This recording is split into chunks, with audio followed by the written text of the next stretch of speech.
Good afternoon, everyone.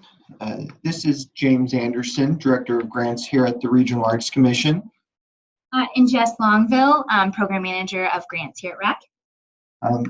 While we're waiting for a few other people to sign in, do want to cover a few housekeeping rules. You all are currently muted, and so please, if you have any questions during the presentation, please use the chat window. We will address them as they come up. Also, please let us know at any point in time if you have any difficulty hearing us and would like Jess or I to speak up a little bit. Again, we'll be giving folks a few more minutes, just a couple more minutes to get started before we jump into the workshop.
Okay, welcome again to those who I spoke to earlier and to anybody who has just logged in.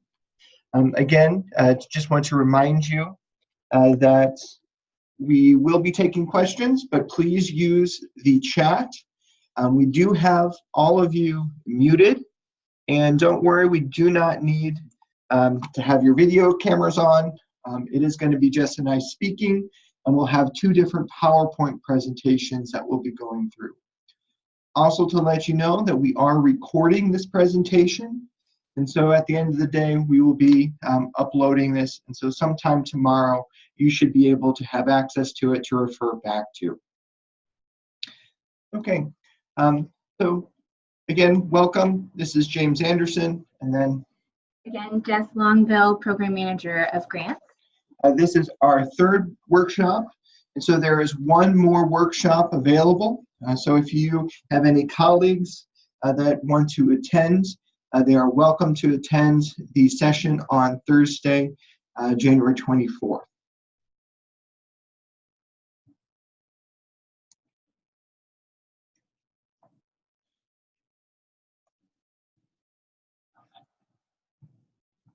No, it's okay.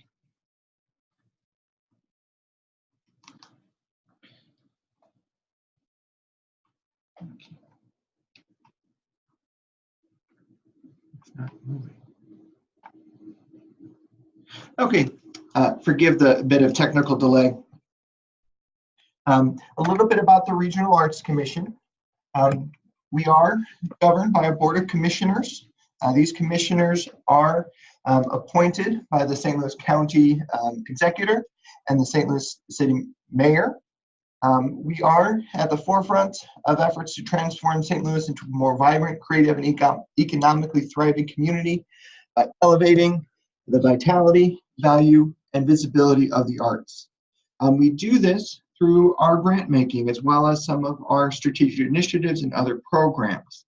We provide financial support to both nonprofit organizations and individual artists. And since our founding in 1985, we have awarded well over 7,000 grants. I think we're up to about 7,250 now, and totaling well over $100 million to strengthen the arts and cultures in the region. A little bit about where we get our grant funding. We are tax funded. It comes from a hotel motel sales tax. And so when we're talking about community benefit, has that extra layer because we are working to be good stewards of public monies. So hi, Jess Longville here. So I just want to give everyone just an overview of what we're going to go over. So we're going to go over some of the key dates, which you see now, also the application review process, and then the use of the website and the application. So the key dates we have here upcoming, we have the advance review deadline, which is this Thursday, January 17th at 11:59 p.m. I do want to say that the copy of this schedule is also online at racstl.org. You'll find it when you hit Explore Grants, and then you click to see Program Support Grants. There's a Schedule tab. You'll click that Schedule tab, and that's where you can find all of those dates and our workshop registrations. So we'll talk just a little bit first about the advance review and what that looks like. I don't know if you want to speak to that, or I can. I will go ahead and speak about that. So basically, you have an opportunity to submit for an advance review before the final deadline for the application. So that's just an opportunity for the staff to look at your application in terms of those review criteria, to also look for the technical stuff to ensure you're eligible as you fill out that full application. And we will try and turn that around for you so that you can make revisions at least two weeks before, if not 1 week, the final deadline. The next date we're looking at is the final application deadline, which is going to be Thursday, February 7th. And then we'll have, once we get all those applications in and reviewed, we'll have, by the staff or technical staff, we'll have the program support panel meetings where those applications will be reviewed by the citizen review panels. Those will happen late March and early April. Then we'll have our appeals process. So you can submit an appeal 1 week after you've received your final rating and comments. And then we'll do the full commission meeting where they'll vote on the awards. That's going to be Thursday, May 9th. And then the award announcements will be made Wednesday, May 22nd. And then the grant cycle will start on July 1st. Okay, so there isn't a lot new in program support. But there is a couple things I do want to clarify for this upcoming grant cycle. And again, as Jen just mentioned, this is for programs that will be occurring in 2019, first 6 months, and let me rephrase that, the last 6 months of this year and the first 6 months of next year. We are working on doing some clarification around our grant tier. What we mean by this, and you can all read this on the screen, is that if an applicant has in the past submitted a program for a certain grant tier, but have not made that grant tier, so say you submitted a grant for a project of $30,000, but when you turn your final report in, it's $20,000 or $25,000, RAC reserves the right to restrict which grant tier you can apply in. And so we may only allow you to apply at, say, the $10,000 grant tier. Again, this is out of fairness. We expect all of our applicants who submit for these grant tiers to commit to putting on a program of that size. And so this is one way of maintaining fairness amongst all of our applicants, so that folks aren't trying to apply at a higher grant tier than they know that they're capable of meeting. The only other change, and this is in name only, we have rebranded what was called in the past arts-based community development to community arts programs. And we've really done this to clarify the types of programs that we hope apply under this category. As we'll go into a little bit more depth later, the grant categories are really your opportunity to make sure that you answer questions in your applications that are most relevant to your program, and also that you're grouped with as similar as possible programs to the citizen review panel. So again, if you've applied in arts-based community development in the past and are continuing that program, you know that it is the same application and we'll be reviewing the same types of programs. So again, this is just to help clarify what programs we expect to be under this grant category.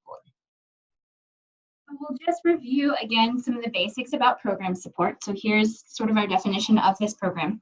So it's to support a one-time arts and culture project or an ongoing program that broadens and deepens participation and increases access to the arts.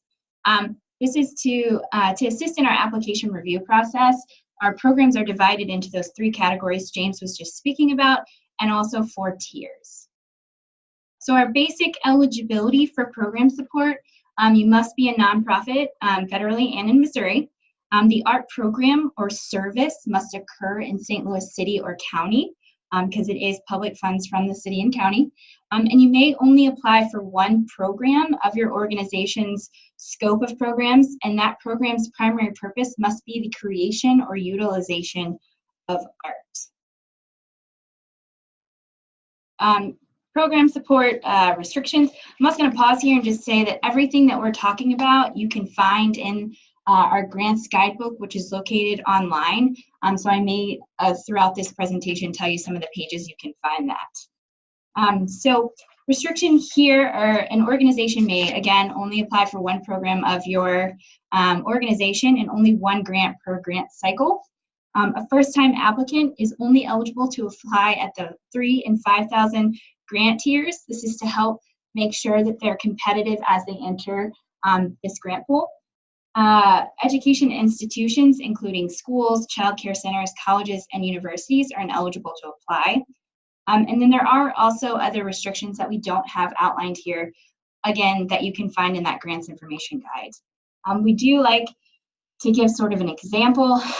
So we note here, while the RAC staff does review all of those pre-applications for eligibility, it's not guaranteed during the full application, as applications may still become ineligible for review.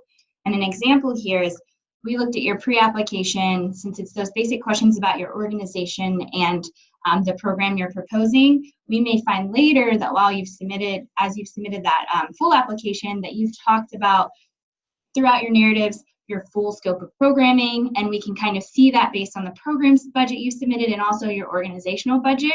And so you'd end up being ineligible because you've now submitted a grant for your full scope of programming that your organization does. And we don't want to have anybody end up like that, which is why we do kind of do the staff review that you can submit for. And we ask that you at any time email or call us with any questions you may have, because we hate for people to put all of that time and effort into the application and then end up being pulled for review when it comes time for the citizen review panels. I don't know if you want to say anything else. This again, we know that many of you submitted a pre-application in November or December, and then your full program may not be for a year from there. And so we know things might change as you submit your full proposal. Just always be in consultation with Jess if you think there's a significant change in your programming, to just make sure that you are maintaining your eligibility by the time it comes to get to that review period. So here we've got fiscal sponsorship. So this is if you're a new or emerging arts organization, or you could possibly be a collective doing a one-time program that you don't plan to do ever again, but this is so that you can apply underneath another organization who does have their nonprofit status, and you're only eligible here to apply under the 3,000 and 5,000 grant tiers. And the fiscal sponsor must be, again, a 501c3 tax-exempt organization, have a strong history of arts programming, or have a fiscal sponsorship-based mission. And you're not able to apply under a fiscal sponsorship after receiving more than 2 grant awards. So at that point, we would see you either become a nonprofit yourself, or if you might be done with the program. We also like to say that VLA is a great resource for fiscal sponsors, especially because there is an MOU due within the application that outlines that partnership with the fiscal sponsored organization. I know not everybody knows who the VLA is, so they are volunteer lawyers and accountants for the arts that support the creative community by providing legal and accounting assistance, and a wide variety of affordable education programs. They have an upcoming financial clinic where they will review 2-year financial statements. You get about 15 minutes with an accountant. If they haven't yet, they will be sending out notification about this workshop to everybody that submitted a pre-app. So you should be seeing that. And if you want to sign up for that, you'll talk with them, and Sue should be sending that email. But here is her contact information. They're also great for other questions you might have regarding nonprofit management. Okay, so like we said before, categories are basically your type of program, so the lens in which you are reviewed. So we have arts and culture programs, which are those arts for art's sake programs. So performances, concerts, exhibitions, readings, arts education, and other similar programs. Our cultural festivals, parades, and special events. So these are those one-time, one-off events that support St. Louis's economic vitality and increase the region's visibility and desirability as a destination for out-of-town visitors. And then our community arts programs, which are using art as a tool for social change and civic engagement. And here I like to note that the application is a little bit different for community arts programs because art isn't always solely the focus. There are those other outcomes and partnerships that are actually contributing to the success of these programs, in addition to art being the lens for the program. So just wanted to make that note. Our tiers. So this is our funding methodology and program support. So you apply based on your type of program for the categories, and then based on your project cost, you'll apply to a specific tier. So we have 4 tiers in program support. So we're gonna have the 3,000, 5,000, 10,000, and 15,000. So each of these are, again, dependent on that overall program cost. So if you're in the 3, you're gonna have a program of $6,000 or more. And if you're in the 15, you're gonna have a program of $30,000 or more. Our 4-point rating system, I'm gonna let James talk a little bit about this if I don't fulfill. But this is the way we review the applications. This is the rating you receive based on that review criteria that we'll touch on a little bit later. But 4 is that highest rating. So these are our model organizations. So there's going to be 4 and 4 minuses there. 3s, those are strong organizations. So there's going to be our 3 pluses, 3s, and 3 minuses. So here's where we start to see some questions about the application. Maybe there's an unclear planning process, and there's just some questions that the panelists start to have about the application, so it's not as clear and succinct. 2s, 2 pluses are fundable and room for growth, and then 1s, so we're gonna have our 2 minuses, 2s, and 1s. Those are not fundable ratings at all. And I don't know if you wanna build off of what I just said. Yes, and when you go through this process and receive your rating, you know that 4s are rare. We don't see a lot of them. In any given year, we might not even have a solid 4. We typically have a few 4 minuses. Where we see the bulk of our applications rating are in the 3 pluses to the 3 minuses. And just so you know, like a 3 plus and a 3 isn't considered a good rating. There still might be some questions that the citizen review panelists might have about your program. They might not sure you fit all of the review criteria to a T. But when you start getting to the 3 minuses and most definitely the 2 pluses, that's when there's a lot of questions about the applications that our panelists might still have. And last year, just to give some context, we had 168 applications submitted, and we were only able to fund 89, and that was down to through the 3s. So we were not able to fund the 3 minuses and the 2 pluses last year. So here's a breakdown of all of those different grant tiers. This is going to show you your overall program cost in each of those tiers, the minimum and maximum grant, and then we're looking at the rating, the percent eligible based on that rating, the grant award, again, based on that rating and that eligible percentage, and then the required match to the grant. And so we'll focus really here on the 10,000 grant tier. So here you can see you have to have a program of $20,000 or more. If you received a 4, you'd be 100% eligible for the award, so that would be the $10,000, and then the required match here would be $10,000. Again, because it's a $20,000 program, it's going to take $20,000 to do it. You'll see rating as we go down in rating, it drops 10% in eligibility percentage, and then that populates that grant award. And you will notice that as the grant award lowers, that required match does increase. And that's, again, as you get less grant money, there is there is a higher match to make up that revenue. I don't know if you want to add anything here. And so here, this is where we emphasize that RAC wants to award the highest dollar grants to our highest rated organizations. And because of that strength of those proposals, we're able to commit $1 per each dollar raised by that organization for their program. One thing I always point out here, as just mentioned earlier, is that you might receive a rating that's fundable, but may not ultimately be awarded a grant. Last year, as just mentioned, we were only able to fund down to the 3s. That's because we ran out of money before we were able to get down any lower. So we will fund the 4s first, 4 minuses next, 3 pluses on down until we no longer have funds available to allocate. So again, just because you received a rating of 2+ or higher, that doesn't guarantee that you'll receive a grant during that year. And so we do stress that this is a competitive grant-making program.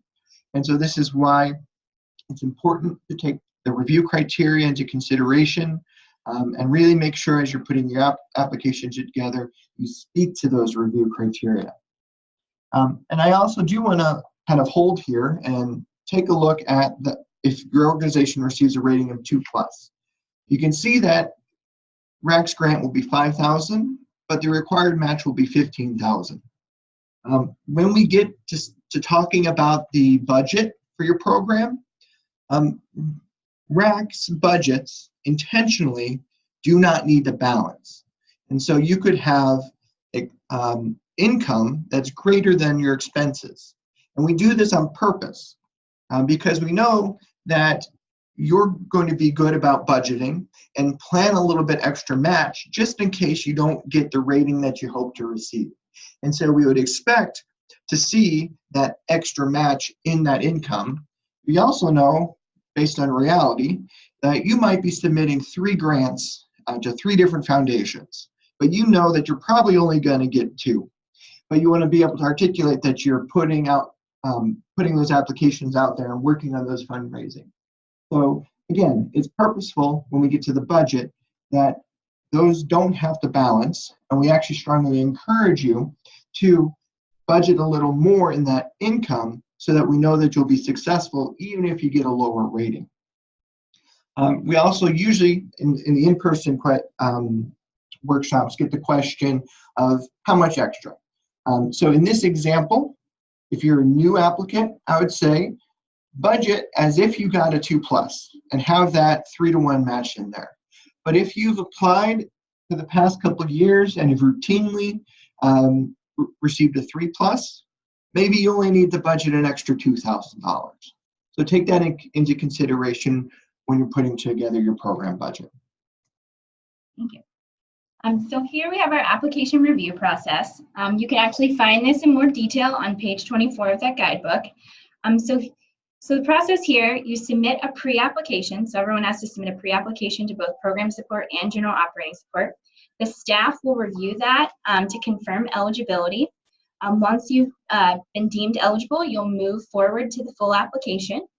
The application, once submitted, will be reviewed first by staff. We do take a first run review. We read all of the applications to ensure that they're still eligible to go to the panel for review.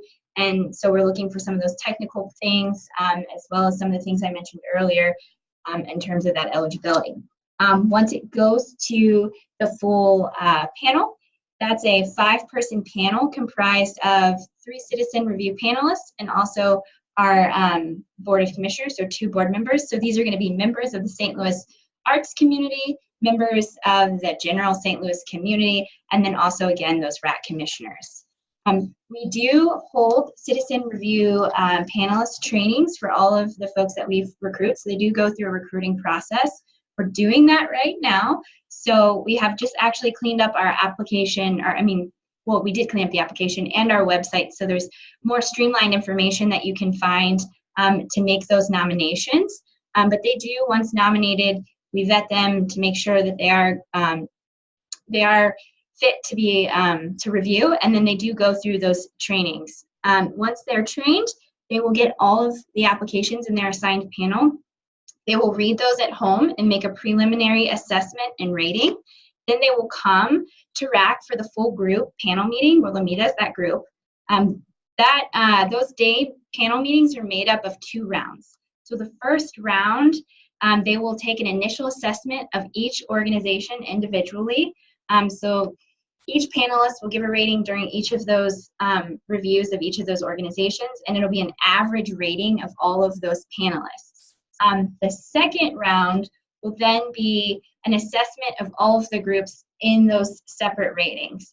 So they'll look to make sure that we, throughout the day, since we are humans, reviewed fair and consistently throughout that day. So they'll look at those 3 minuses and 4 pluses, and they'll say, did we review that organization with the same lens as the one up here, and do these make sense in these ratings? At that moment, they can make motions to either decrease or increase ratings based on that reflection of that conversation throughout the day.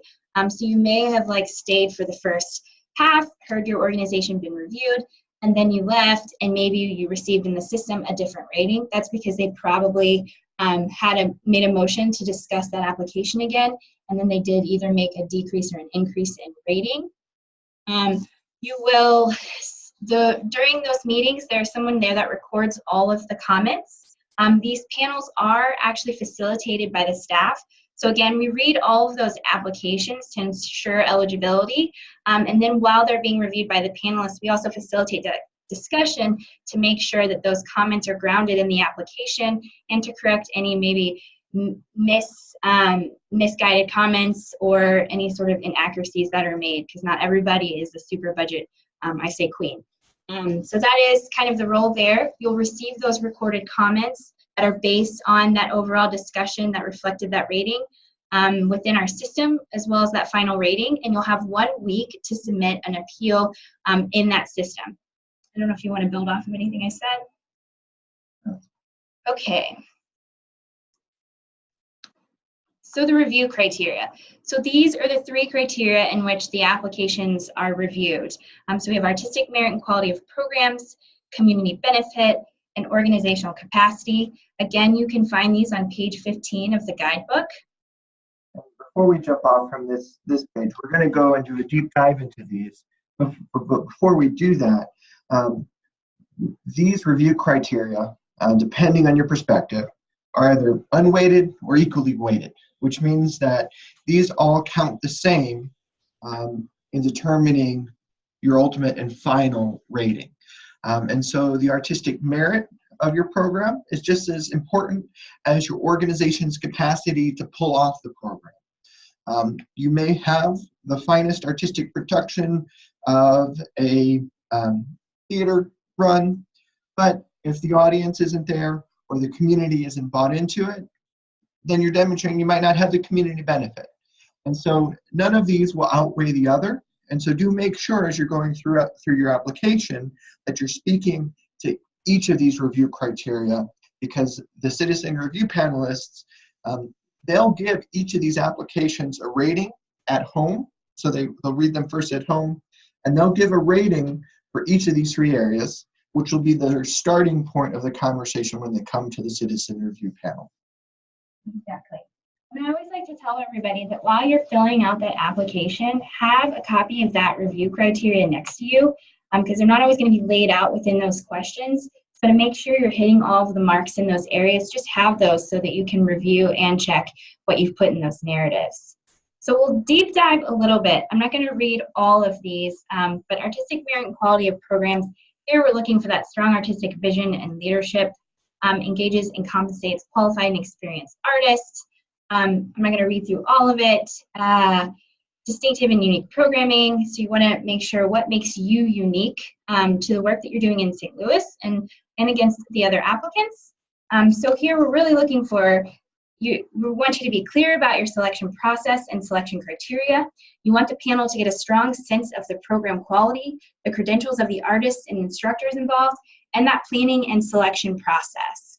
So I'll let you look at this for a second to read through those. Also, something that kind of bleeds from that artistic merit and quality into community benefit is that programming, planning, and evaluation process. So you want to be clear about how you choose what you do each year and why it's important to your organization's mission and that community you're serving.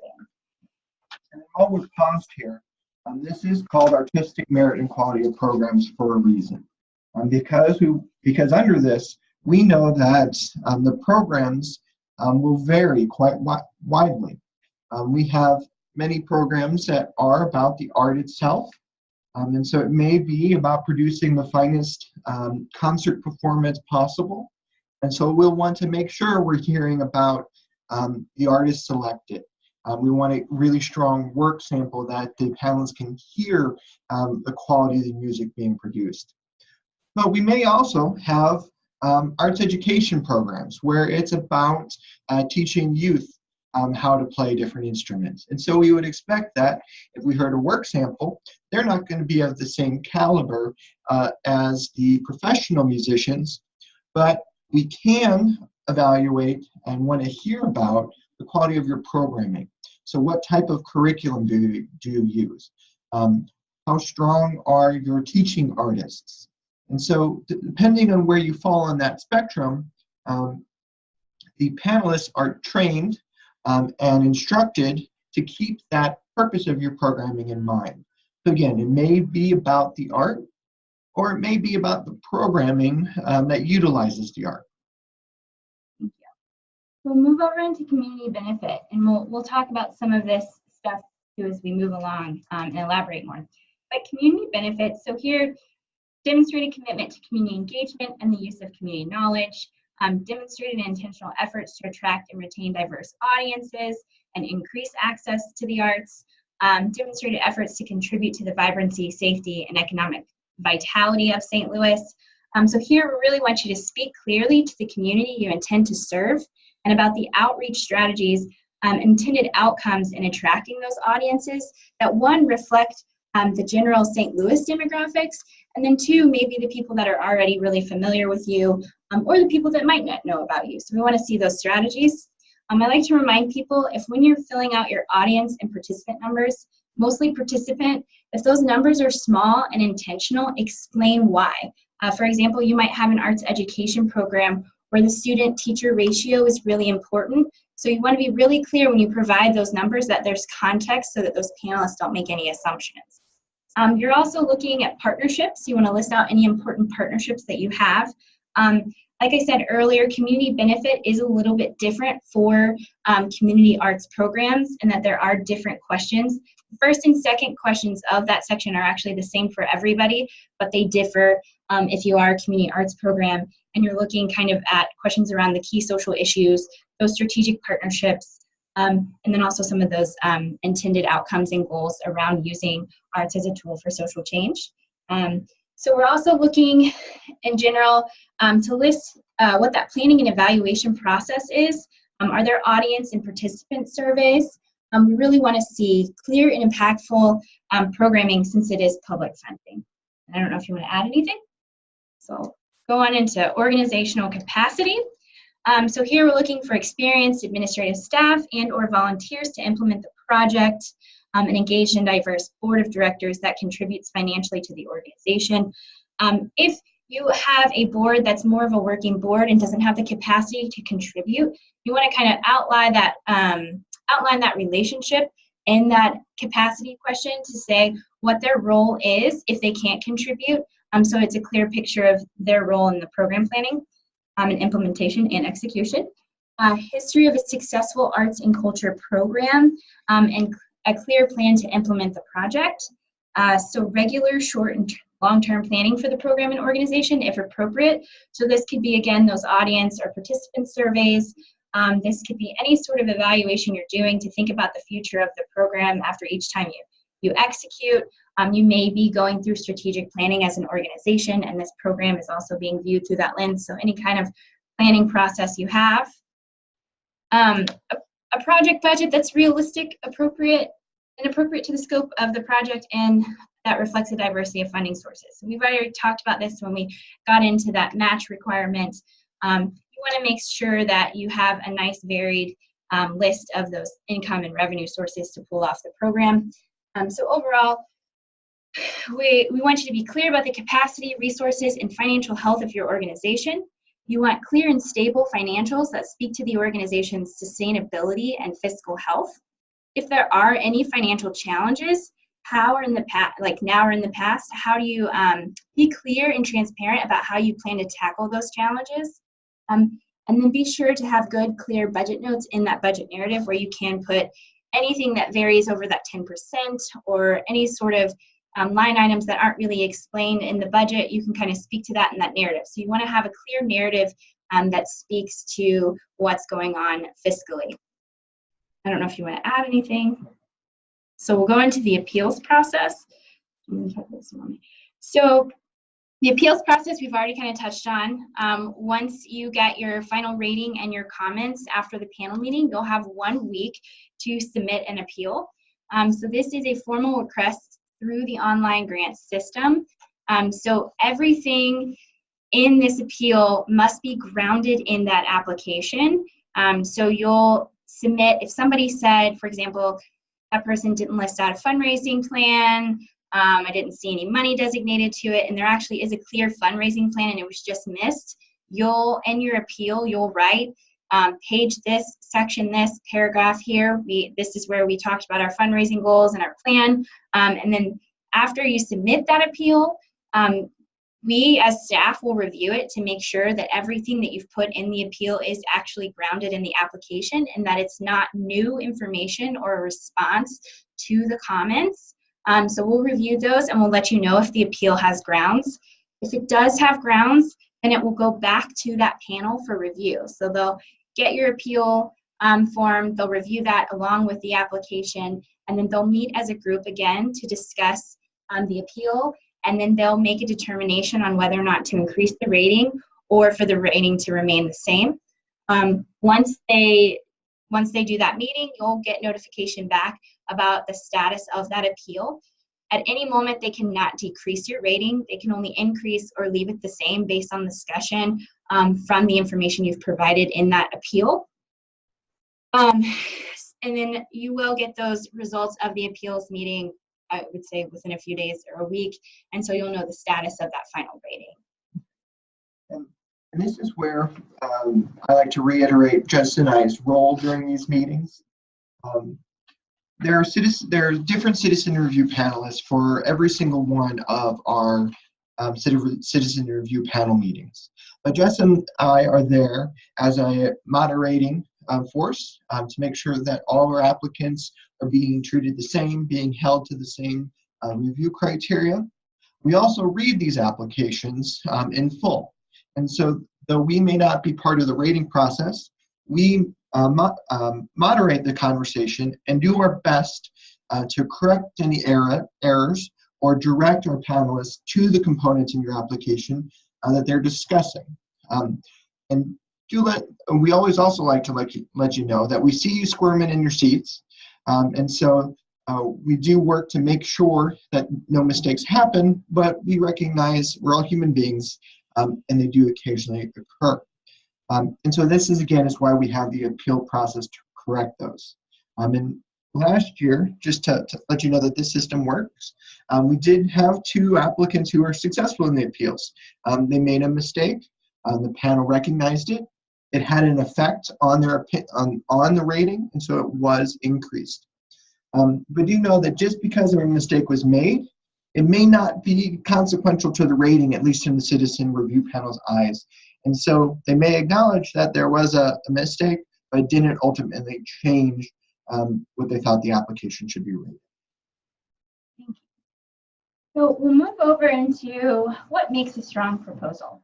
So here, again, some of the things we've already said: a clear and succinct description of programming and the planning process, addressing the review criteria directly in the narratives, do not make assumptions about the knowledge level of the panelists, strong and clear work samples and financial documentation. And I'll go back to the assumptions. We want to make sure that the panelists know exactly what you're talking about and why your particular art form and program is important. Again, these are new panelists every time that review your grant, so they may not be as familiar with your organization, even though they're super passionate about arts and culture. So if you're running an artist in residency program, for example, they may not know what an artist in residency program is, so you want to be clear about the intent and those goals and what that is so that they have a clear picture. I know I've recently talked to somebody and they were trying to explain to me the importance of Baroque. So some of those things just be very, very clear because they're not going to specialize in every single art form. I don't know if you want to build off. Yeah. And then again, do reinforce that the citizen review panelists are different every year. Again, don't assume that because you received a rating of a 3+ this year that you can post in the application. Make sure you reestablish your case because it's competitive every year with new panelists. Yeah. So common mistakes that we see. So in the program overview, sometimes we see a lack of a unifying theme, and it sounds like multiple programs. So you may have a series of workshops and classes, and then there's a culminating performance that you've kind of talked in circles, and there's not a real clear picture of how those all connect. So you want to make sure that there's one clear unifying theme. Sometimes we'll see people talking about, again, multiple programs of their organization versus the one program, so you want to be careful there. And then we also see unclear artistic components and a lack of detail. So again, you want to be really clear about those artistic components and then have that detail. The timelines, we see TBD a lot, which is fine. We know that you're applying December, January, February, and that some of the programs don't occur until the latter part of the cycle. So we know that you're still working out some of those details of the programs. So it is okay to put TBD for some of your artists that are going to be involved, the venues, the dates. You just want to put in that selection process question the clear timeline when you plan to figure those things out so that you're giving the panelists the confidence that you're going to be pulling those programs off. No explanation in the narrative. Again, I just spoke to that. Ineligible locations sometimes are listed in the timeline. You want to make sure, since the program must occur in St. Louis City or County, that those locations are eligible locations. Work samples, so sometimes we see exceeded limits. There's no description to introduce people to what the work sample is. It's the incorrect format, meaning it doesn't really speak to the quality of art. I would also say always check your work samples after you've uploaded them to make sure they uploaded correctly and are the correct work samples. And then they're just not relevant to the program. So you want to make sure that whatever you're presenting is directly related to the program you're proposing. So if you are a presenting organization, you want to showcase through one work sample, you putting the program on, and through another, the folks that you plan to bring in, so that you can kind of see a balanced quality sample. Incomplete application sections. I do see folks submit incomplete narratives. Maybe they typed a 0 and thought they were going to go back, but they didn't, and they didn't fill out a question. The demographic and audience numbers are left blank. So just make sure that once you think you've completed the application, before you hit that big old green submit, that you go back and look through all of those tasks and make sure that everything's been completed, and also probably put someone else's eyes on them as well. Incorrect financial statements. So making sure that you attach the correct board-approved fiscal year budget, and then also the correct 2-year financial statements. I will make a note here. Within the application, the 2-year financial statements are going to be 2 different statements. So your statements of activities and your statement of financial position. That upload is only one PDF upload, so you will need to make sure that you've combined both into one single PDF. If you don't have the capability to do that, you can email me and I can do that for you. But that is one upload. So just remember, you need both of those sets of statements. Management of the awarded grant. So this is what happens once you have been awarded a grant through RAC. So you will be managing that grant, again, through grants.racstl.org, which will, once we get to the second presentation, we interchangeably sometimes call it Fluid Review because that's the actual host of the website. You'll also be managing that grant through the RAC website, so racstl.org. So here's where you'll find all of your important information, key dates. It's where you'll find the RAC Arts and Culture calendar and any other relevant information that you need. The grant is broken out into 3 disbursements. So those are 3 equal payments of the grant award. The first you receive right up front. So you'll turn in your signed contract, an ACH authorization form, which authorizes those grant payments into your bank account, and then you'll add your program, if appropriate, to the Arts and Culture calendar. The second disbursement is due upon 50% of program completion. So the program midpoint and endpoint are calculated by the things that are listed in your program timeline. So a lot of people are used to just putting kind of those core things in the timeline.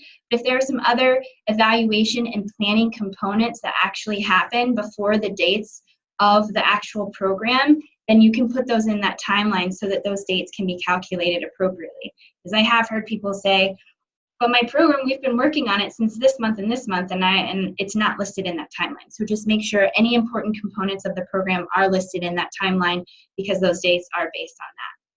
Your third disbursement, this is the reporting disbursement. So this is due upon 100% completion of the program. So you will answer some successes and challenges questions. You'll report on those participant and audience numbers, and then you'll also report on that finalized budget.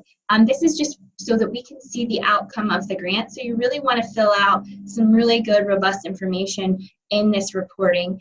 If there's any variances over 10%, you'll report that in that budget narrative. And if this is where we've made that grant tier clarification, if it happens that you did not meet the grant tier, you're going to want to probably call us ahead of time. But if you submit and we see that you didn't meet the grant tier, we will call you, because we do have the right to withhold that third disbursement if you didn't meet the grant tier requirements. So this is the management of the grant. So here we'll take a few questions in the chat, and then we're going to move into the second part of the presentation where we do a walkthrough of the actual application in the online system. If anybody has any questions, go ahead and type those in the chat, and we'll try and get to them as best we can in the queue.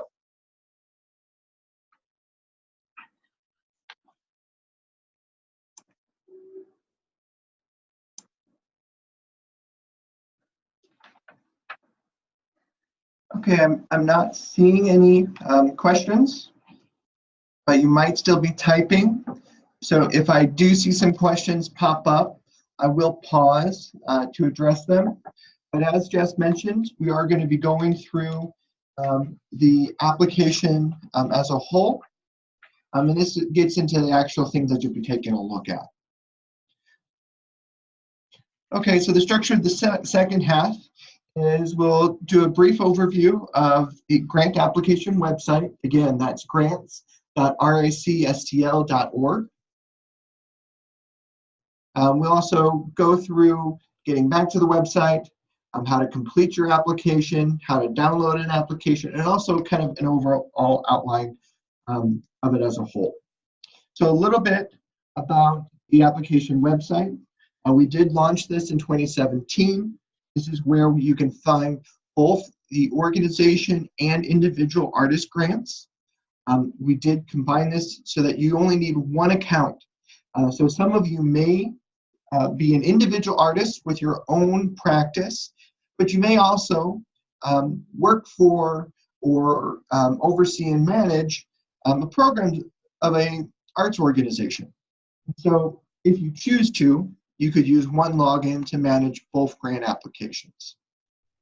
We also worked and chose this online tool for our grant applications because you can upload a whole lot more types of media for work samples. We're an arts organization. We work with all the, I am flubbing this line. We work with all sorts of artists and arts organizations like yourselves, and so it's critically important that you're able to showcase those art forms, showcase those programs, and do it well.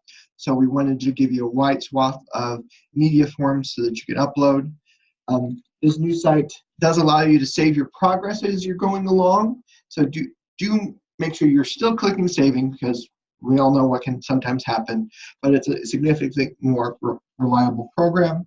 I also at this point like to mention that you can have multiple people working on the application at the same time. You can have multiple, what is called in the system, collaborators that can work on the application. And so you can, if you're not into giving everybody your login information, create another staff member at your organization an account so that they could have access to it. And you can also restrict it to just read only in case you have a board member or somebody that's working on your financials, just so that they could look them over. And lastly, our application is accessible online. It's accessible. You can write your application on your computer, on your tablet, on your cell phone. Technically, if you really wanted to, you could do your organization budget on your cell phone. Definitely do not recommend it, but this is a key feature for our grants to individual artists because we wanted to make sure that our applications were accessible. So getting back to your grant application, here's the login screen. If you can see the sign-in section, you can always come back there. If you forget your password, you can reset it. Just so you know, Jess and I do not have access to your passwords. So unfortunately, if you give us a call, we can't give it to you because we don't have access to it anyway. And so you can reset it.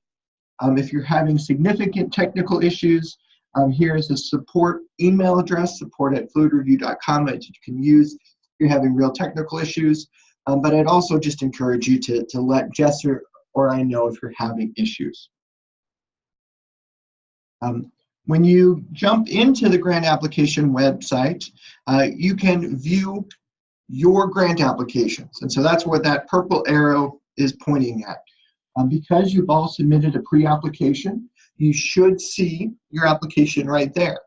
But if you also have an active grant, say you were awarded a grant last year, or you applied last year but weren't awarded, you will see last year's grant application there. So you can continue to manage your current grant, or you can look back on your past application to review what you submitted last year to see if you want to include any of that in this upcoming application.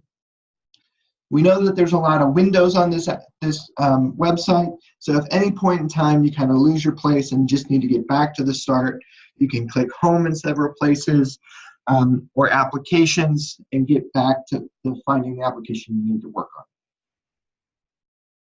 Okay, so going through and actually completing your program support application.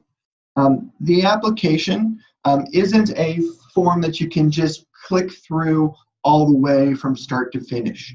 It's structured in different components that are called tasks. And so you should be familiar with this when you did your pre-application, that there was a organizational profile, an eligibility quiz. Similarly here, all of the different components of the application are broken down into different segments. As you're going through, you just want to click the start button, and that will start the task. If you've already started it or even submitted it, but not, well, let me correct myself. If you started a task and completed it, you can always go back and edit it. But if you click submit, you aren't able to change any of those tasks. So do make sure you really want to click submit.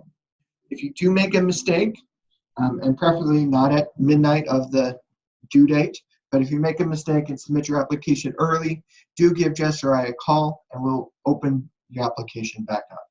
And I'm going to step in for a second, and I want you guys to remember that on the right side of this application, you will see a progress bar. So this lets you know the percentage of completion of that full application. And it also outlines in bulleted points below the tasks that you still have to complete. So you can see those. Submit is actually one of those tasks to complete. And I think you'll probably get into that. So I just want you to be mindful of that on the right. Okay, and so as Jess was mentioned, one of the tasks is submit. You go down to the bottom. It will let you know if you haven't met all the requirements.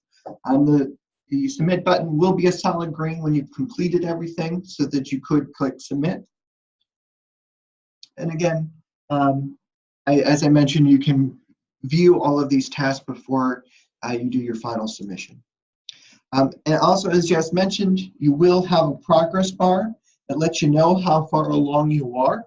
But we do caution you, you'll never hit 100% because that last task to do is submit. So you'll always get, depending on how many tasks you have, somewhere between 80% and 90% completion, and then you'll be able to hit submit. So it's a little bit of a misnomer, but it is a helpful guide to see how far along you are in the application. We all know that you like to keep records, and so you may not want to log into the website every time to see your application. So you are able to download a copy of your application, and you can do so right above that progress bar. But I do caution you that unless you've started a task and have some information into it, it will not download a blank application. So unfortunately, this will not allow you to download a blank application. So do make sure you start those, and this is most useful after you've fully completed your application. Another note is that this won't download your video attachments or your video files that you've uploaded. Downloading those on a repeated basis kind of stresses the servers, so do just check that your videos are there and know that they won't be downloaded. And when you do download, you will see a lot of individual PDF files that correspond to each of those tasks. And then at the very bottom, you'll see a full application with all those PDFs combined into one. And that's very helpful to retain for your records. Because, as I mentioned, the application is broken down into tasks, it's a little difficult to see all of the questions at one time. So this is why we've provided an outline. And so this here shows the different questions that are in each of these tasks. This is also where I caution you that the arts and culture programs and the community arts programs, the questions are a little different. So do make sure you note that. And especially if you're applying in community arts program, take a look at that community benefit section when you're doing and writing your responses here. But overall, there's a component that speaks about your organization as a whole, a reiteration of your program overview, your program timeline, and then the rest of the application is broken up into chunks that correspond to the review criteria. So you'll have artistic merit and quality programs. There you'll be able to submit work samples and critical reviews if you have them. We do know that critical reviews are sometimes challenging to receive from the press. We don't have a lot of journalists that cover arts and culture programs these days, but this can include any third-party review of your programs, and so you're welcome to include those. After that, we move to community benefit. Again, this is where the questions change based on the grant category. Then you have opportunity to speak to your organization's capacity. Then we get to an upload about your board, a section on the demographics. Then we have your budget, your expense and income budget, and then some attachments that Jess mentioned earlier, your current fiscal year organization's budget. This is your organization's budget as a whole, not just your program, and then your organization's past 2-year financials. And then the last part of it is to click submit. So going through this, we do brief snapshots of what the application will look like. And so here's your organization profile. I pause here because you completed a fair bit of this in your pre-application. But now that you're in the full application, we have a few other questions to ask, namely your board president and some additional contacts. So we know that you might have an application contact, which is pretty much who's writing the grant, but then we want to know who's the grant manager. Who's the one that's going to be responsible for this program if it's awarded? So the opportunity to list a different person. We do know that you all may wear multiple hats in your organizations depending on the size. And so it is okay if one person is listed in here twice, but we do stress that we need to have at a minimum 2 separate contacts for the grant application. So this could be the board president, and the vice president, or whatever makes the most sense for your organization. Okay. So again, opportunity to talk about your organization. It does pre-populate with the information from the pre-application. Okay, and now onto the program overview. This you are not able to edit. And this is what you submitted to us in advance in the pre-application. If there have been any changes, this is where you want to give Jess a call or an email and to discuss those changes to make sure that they're still eligible. And then if RAC determines that it is still eligible, we can make those changes and adjustments here. But again, do give Jess a call. Then here we moved into the program timeline. You're able to tell us what your program is, when it starts and ends, the venue, the address, and the zip code. We use this to make sure all of the program components are occurring in the St. Louis City or County. And this is again where I'll stress Jess's earlier point. If you have something that's integral to your program, say auditions, you can include auditions in this if it's integral to the program. If you have a certain program planning session, or if you have evaluation components, you are welcome to include them here. This doesn't have to just be about the productions you have. So you can use this as an opportunity to better articulate the full scope of what goes into your program to the citizen review panel. Okay, and then here we jump into artistic merit and quality of programs. We start off with listing the artist names, whether they're confirmed or not, what role they are, whether they're paid, and their brief bio. Again, this is where we need you to at least list one artist, but you have an opportunity to list up to 7. And so this is where you can make some curatorial decisions. You can select which artists are most important to highlight for the citizen review panel. Do also know that sometimes it's not a singular artist. If you're a presenter and you're presenting a traveling theater group, you could put that theater group here. Also, I'll stress that under these professional artists, they might be the teaching artists, and so you could put them here. Or your artistic director. This is just the opportunity to showcase to the citizen review panel the key artists that are involved.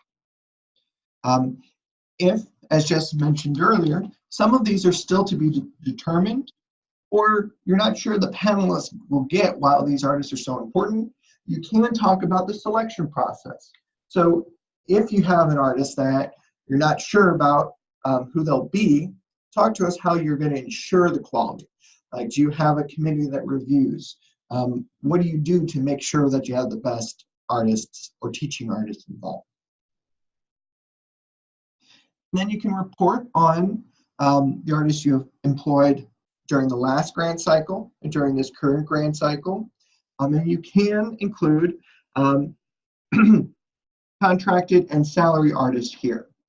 I do stress that when you're putting a certain dollar amount here, so say you're paying your artists $1,000, the citizen review panel will remember that and take a look at your program budget, and we'll want to make sure that they see that $1,000 in your program budget, either in salaries or contracts. So do make sure that this correlates to your program budget. And it is broken up between local and non-local artists.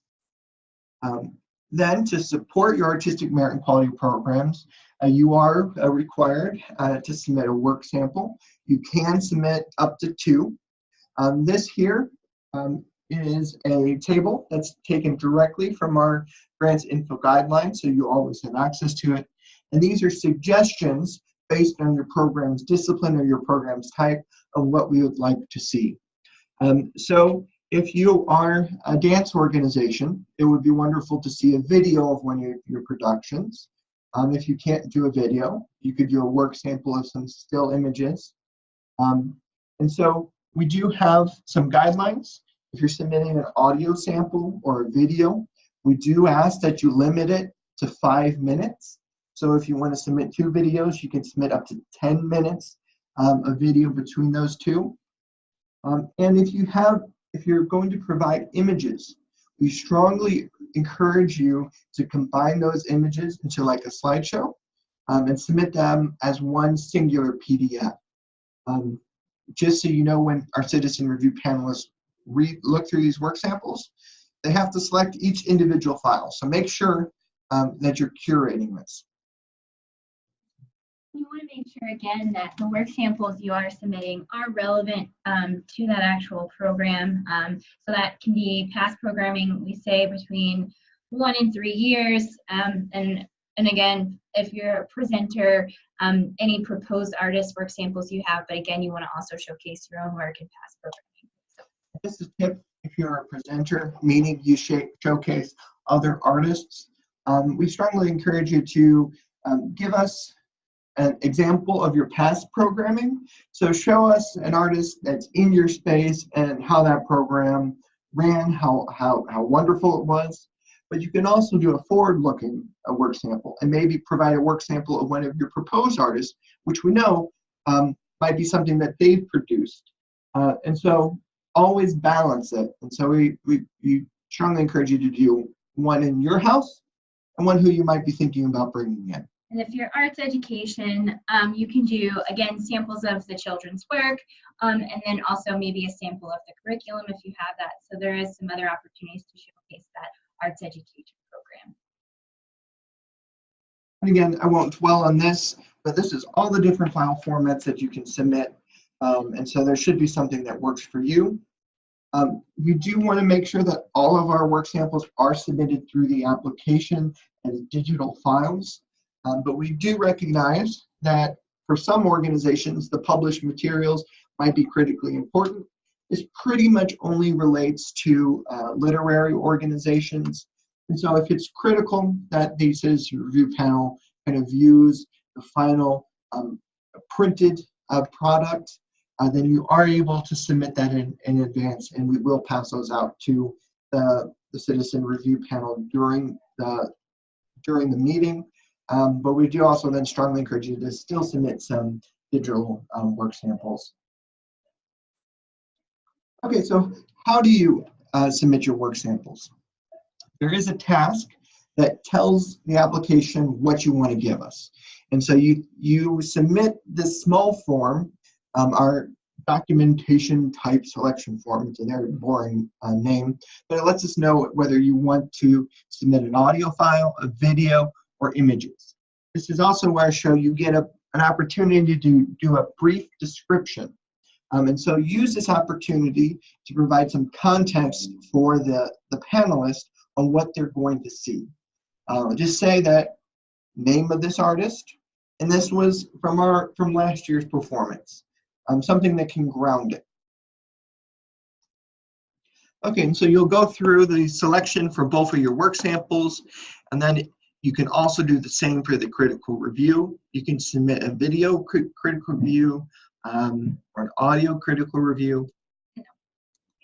I'll pause him. I also want to remind you that if you have selected audio, video, or images and you change your mind, so you've already hit that mark task is complete, but then you decide, oh, actually, I'd rather submit video. You'll need to go back into this task and edit it and then change the selection so that the right upload will then populate for you when you mark that task as complete. And if you have any trouble with that, just call or email. Okay. And so after you complete that, you'll get new forms where you can actually upload the file. It is drag and drop, or you can browse for a file. It will also give you a progress bar, but we are pleased that the application is rather speedy. So you might blow past this green progress bar really quick, but do know that it's there, especially this is important if you're uploading a video file. This will then take you to your task where you can view it. And so I always encourage you to test out your work samples to make sure that they have uploaded appropriately and they are exactly as you want the citizen review panel to see them. And so you can always go into these files and then click back. And then this is where I pause, is that we did go with this robust system because it allows our citizen review panels to see your whole application in one browser. Basically, that means they don't have to download any of your work samples and then hop out of the website, go to them. They can just click through this and see your application as a whole. This does mean that there's a couple limitations that I always make note of, is that we know that these days our cell phones have excellent video quality and make for a great tool to do inexpensive video recordings of our productions. However, with the advent of the cell phones, there's a little bit of code that's attached to those videos that tells whatever program's that reading it, whether it's in portrait mode, landscape mode, or 100 degrees. But the file system, the grant application will strip that bit of code away. And so you might have your video upside down. If that happens, let us know and we'll work to make sure your video displays correctly. The other thing, and this tends to be most critical for our individual artists, and less so for our arts organizations, is that the application will display all the PDFs you upload, but the application has limited font types. And so if you're using a specific design document or specific font that's critical to display, it may not have it in the application system, so it may change the font. This usually isn't a big deal if it's just text and it's the difference between Calibri and Times New Roman. But for you that the design components of these files are critical, do let us know and we'll make sure that your PDFs display correctly. Okay, moving to community benefit, I won't dwell on all of the questions, again, because they change based on the application. They change based on what grant category you're applying in. But I will point out that this is your opportunity to tell the Citizen Review Panel who's important to you, what community you serve. And so use these narratives to tell your story about your community that you've identified and how your program benefits them, how you hear back from the community, you develop and strengthen and improve your programs, and how to fix what works and what doesn't. Also, we know that not all of our programs are the same. Some are about the program participants, maybe the professional artists that are coming to you for services, maybe the youth that are coming to you for a class. And so the participants are most important. Others might, other programs, the audience might be important. How many people are you getting out to your film production, to your music concert? So you can talk about the audience, or both might be important to you. But use this to tell the panel, are you focused on audience, are you focused on participants, or both? Okay, and then getting to organization capacity. This looks very similar to the artistic merit section because this is your opportunity to highlight the admin folks. So the key staff that are helping make sure your program runs. And we do know that some of you, again, might be wearing multiple hats and have a role both in artistic and administrative functions. It is okay to have somebody listed in both, but really make sure you're telling them about the role that they serve in an administrative or organization capacity here. And we have a lot of questions here that go along with the review criteria, so keep them in mind. But this is your opportunity to also talk about your planning, talk about your fundraising, the role of your board, and how you might use volunteers, if you use volunteers at all. Next, we get into demographics. And I always pause here because we know we all hate categorizing people, but we have to do this for evaluation purposes. And RAC uses these numbers to make sure that the folks involved in these programs are reflective of the St. Louis community. And so because we had to pick some category, we went with the US Census numbers.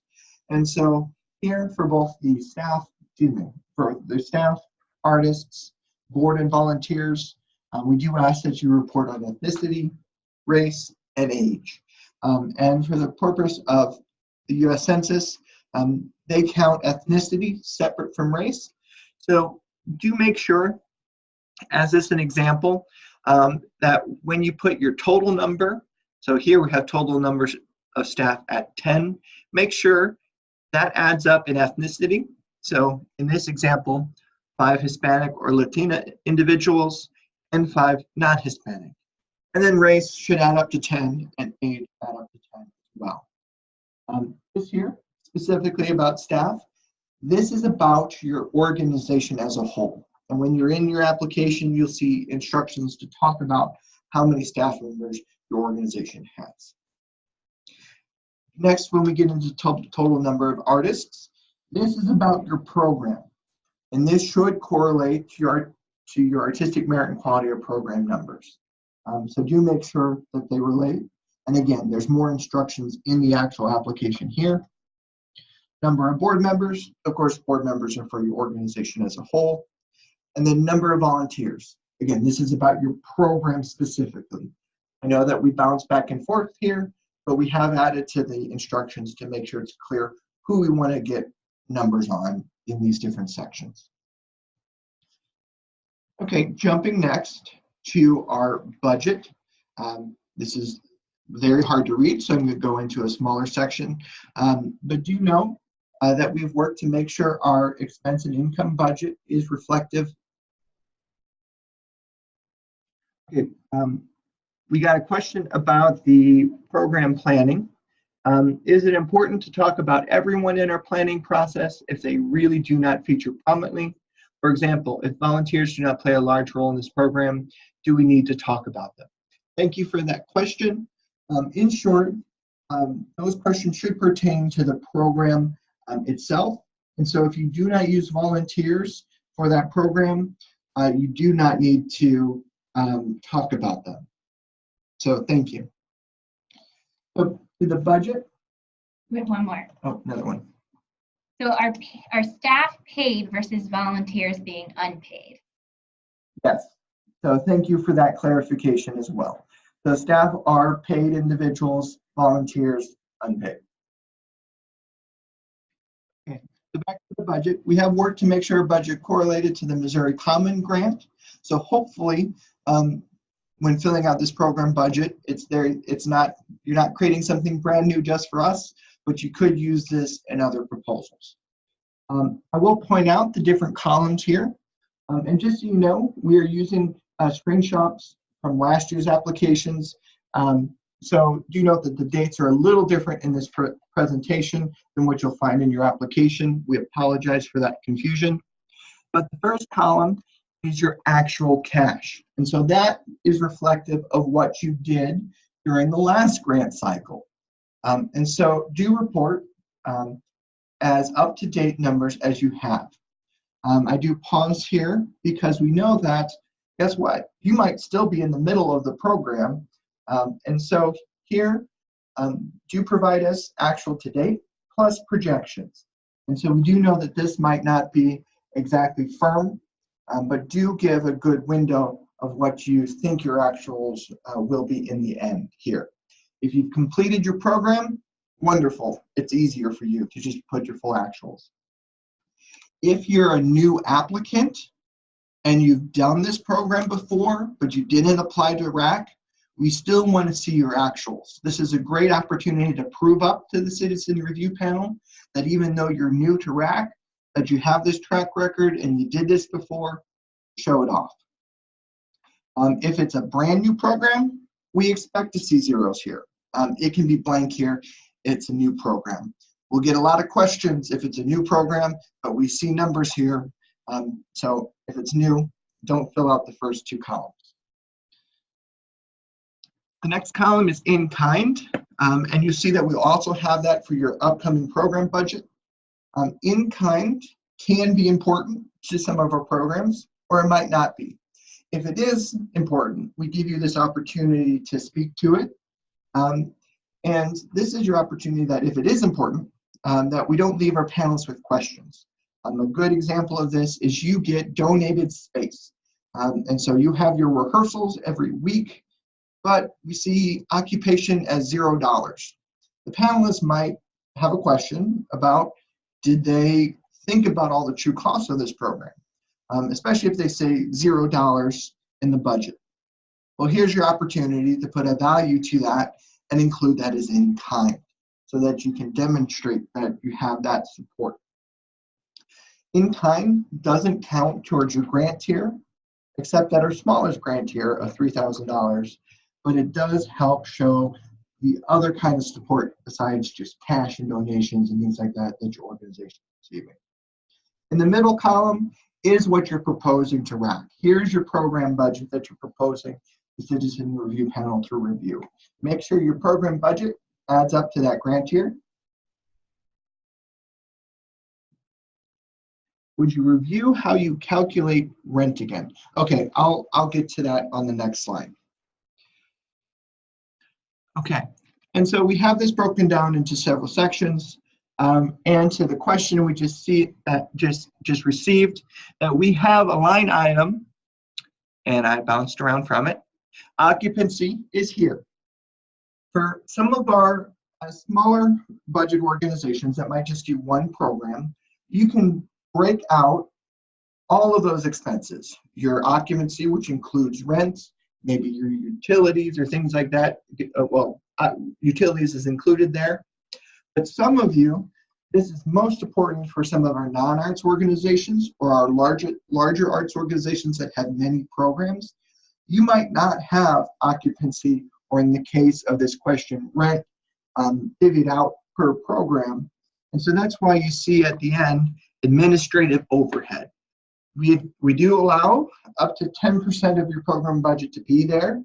And that's where, if you just require each of your programs to have 5% of their budget cover admin overhead, you could add it there. So if you don't break out some of those expenses, you could use it there. So I hope that helped address that question. And then down below, you'll see other expenses. Those you can tell them out, explain those here. We hope, and we like to think, our budget categories have been all inclusive, but if there's something that you don't think quite fits or is integral to your program, you can spell it out directly here. For example, I've seen theater organizations put out their copyright expenses there. And then all of that will add up to the grand total of expenses, and make sure that that shows you're eligible for your grant tier. Okay, on the application as well as in your guidebook, we have all of these definitions about what we're expecting in these categories, so you'll have those for reference. And then again, this is hard to read at this size, but getting to income, it is broken down into 3 chunks: grants and foundations, fundraising and donors, and earned revenue. So you have your opportunity to speak to those 3 components.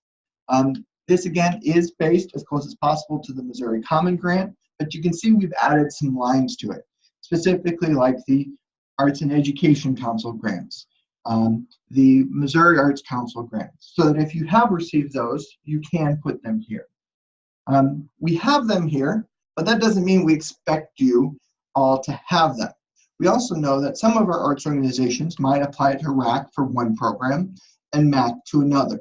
So it doesn't count against you if you don't have one here. And so just because we have a line item for it doesn't mean you need to fill it. But you'll see here, you also have other major grants and foundations. Similarly to the other expenses, we have a slide where you can talk about your other grants that you have committed to the program. This here is again where I'll reiterate about that planned match. So if you can see here under Regional Arts Commission, there's $15,000 listed. That's because this applicant has chosen to apply in the $15,000 tier. But you can see that there's a 0 for confirmed there. This applicant might only receive a 2+ and only get $7,500. So when we look at that total income budget, we'd expect to see the income be about $7,500 more than the expense. Again, Here, starting in that first column, is the actual. This is what you can tell us what you received last year or kind of projected to the end of this grant cycle. The second column is your budgeted. The third column is confirmed, and the last pending. And I'll speak to those two. Your budget, that's what should add up to your grantor and give us the full scope of your organization's picture. But confirmed is also where you can tell the panel that I have this cash in hand. My organization applied for this grant, we received it, it's confirmed, and that adds an extra level of confidence, typically to your organization's capacity, that you can pull off this program without any problems. The last column populates automatically. So if you don't have any of those funds in hand, that will show up in pending. And I'll jump to the totals. Don't worry too much on how much you have confirmed versus how much you have pending, because we also instruct the citizen review panels to take into account where you're at in your program timeline. If your program starts July 1st, 2019, then we would expect to see some funds in that confirmed column. If your program doesn't happen till February of 2020, it's unlikely you're going to have a lot of confirmed funds. And so we also instruct the panel to take your timeline into consideration when evaluating these. And then the last thing I want to point out here is that there's another line item for organization contribution. We know that your organization might have unrestricted funds that you'll use to fill the gaps in your programs as you need. And so you might only have restricted funds for a part of your program, but you're going to make it up from your organization's general funds. This happens more often, again, with the non-arts organizations or some of our larger arts organizations that do multiple programs. And then I said lastly, but I fibbed a little, I do want to point out the in-kind line. The in-kind populates from your expense budget because an in-kind expense is also in-kind income, but you do have the opportunity to speak to how much has been confirmed. So did you have a written confirmation from that venue that they'll give you that space for free? You could put that value there as confirmed. Okay, and lastly about the budget, we do have a budget narrative. If there's anything that you think needs clarification in your budget, speak to it here. If you did the program last year and there are significant changes from last year to this year, speak to those. Did having all your artists, did some of your artists not work out and so you decided to go from 3 artists to 1 that does it multiple times? Speak to it. If your program was so successful that you wanted to double it and so your expenses increased, speak to that. Basically, if you think the panel might have any questions about anything, use this as an opportunity to speak to it. You can also talk about your organization as a whole. You are required to submit your 2-year financials and your program budget. So if there's anything that might cause pause for the panel, speak to it. Did last year you hit a rough patch with fundraising and have an operational deficit of $10,000? Make sure you make note of that because that might be a cause for concern for the panel. It could be something as simple as that you had a planned deficit, that you were doing a 10th anniversary concert series and you were going to spend more money than you had, but for the past 3 years, you were saving up for it. Speak to it here.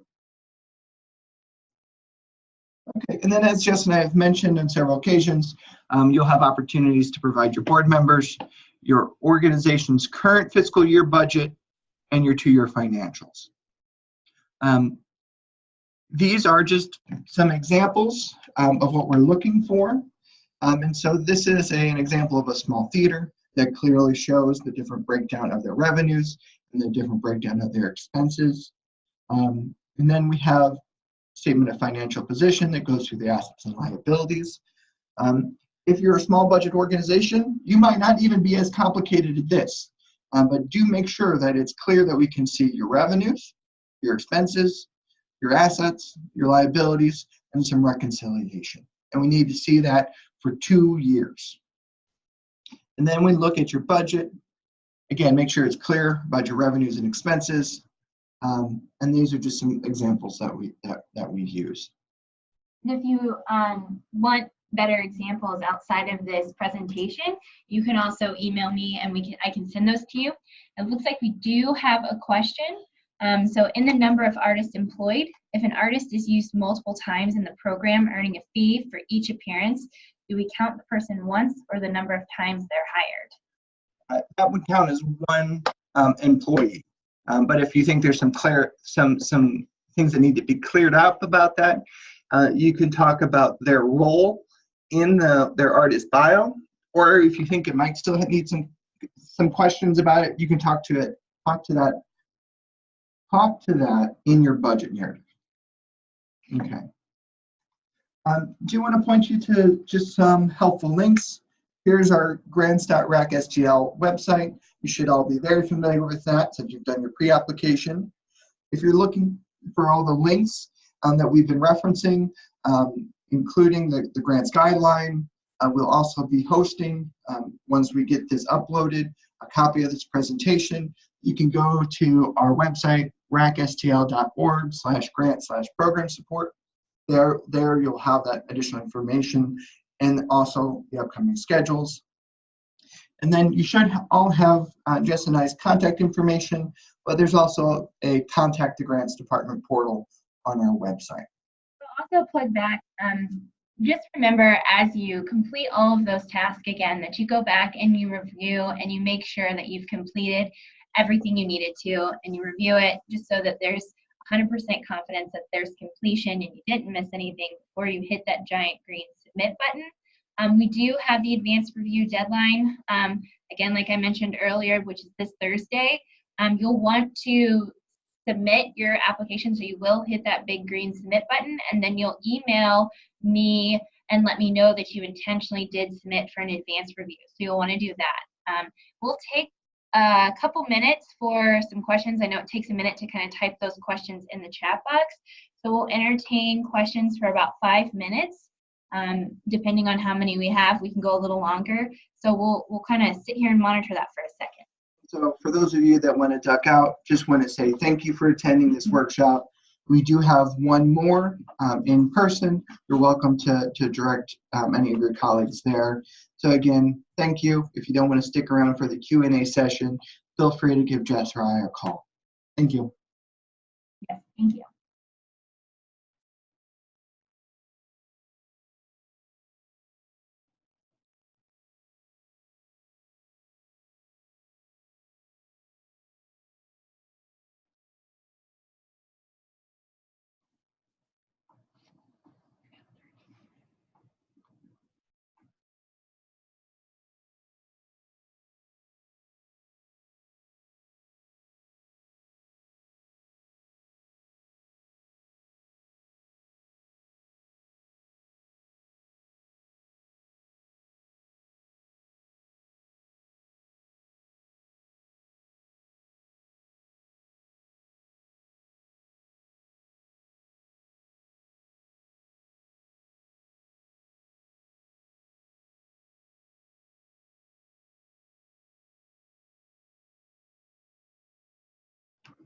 Okay, so we have a question about the advanced review. So does the application have to be completely filled out to be advanced reviewed, or can it be submitted partially finished for feedback? We do require that it is a finished, almost 100% complete application. So if you don't have the ability right now to pull those 2-year financial statements, things like that, you can submit without those, but we do require a full application so that we can put our full eyes on all of those narratives to best give you guidance before that full deadline.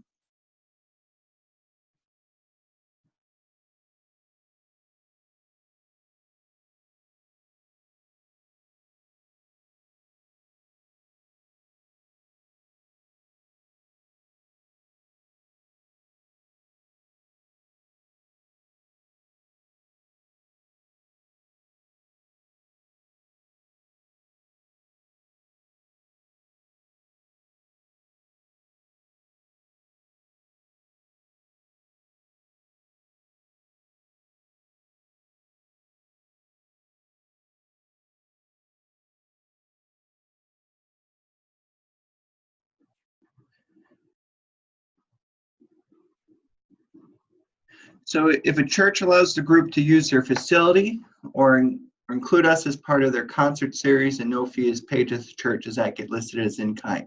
Yes, that's a good example of an in-kind expense. And so you could ask the church what they would normally rent their facility out at, or just kind of what you know about the going rate of facilities is, and you could include that in your program budget in the in-kind category.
Okay, I'm not seeing any more questions.